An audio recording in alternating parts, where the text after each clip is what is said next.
U.S. Consulate General Karachi partners with sports personalities to raise awareness and inspire action to combat climate change.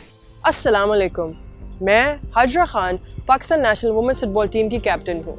मैं आज अमरीकी council खाना कराची में कचरा खुलेआम जलाने के नुकसानात और मौसमियाती तब्दीली पर उसके असरात पर आगाही फराहम कर रही हूँ।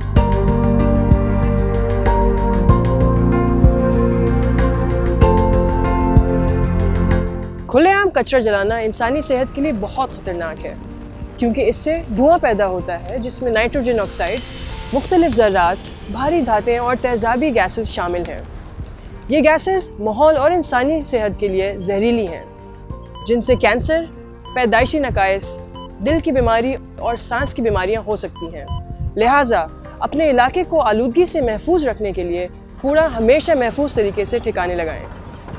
आए हम सब मिलकर पाकिस्तान को मौसमियाती तब्दीली के असरात से महफूज बनाएं। अस्सलाम वालेकुम, मैं हूं करीमुल्लाह खान, पाकिस्तान फुटबॉल टीम का कैप्टन, और आज मैं अमरीकी कौंसल खाना कराची में हूं ताकि हम मौसमियाती तब्दीली के असरात पर बात कर सकें। क्या आपको मालूम है कि कराची ने हालिया बरसों में शदीद गर्मी के मुहल्लिक असरात का सामना किया है। कराची अब दुनिया के उन शहरों में शामिल हैं जिसको मौसमियाती तब्दीली से शदीद ख़तरात हैं, और कराची के शहरियों को हर साल मौसम गर्मा में हीट वेव का सामना करना पड़ता है।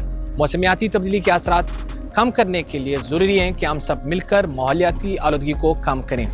तो कोशिश करें कि अपने इलाके में ज़्यादा से ज़्यादा दरख्त लगाएं, शमसी तवानाई का इस्तेमाल बढ़ाएं, जहां तक मुमकिन हो पब्लिक ट्रांसपोर्ट या राइड शेयरिंग करें ताकि माहौल में कम से कम आलूदगी शामिल हो। कूड़ा क्रिकेट को जलाएं नहीं बल्कि महफूज तरीके से टकाने लगें। तो आए हम सब मिलकर पाकिस्तान को मौसमियाती तब्दीली के असरात से महफूज बनाएं।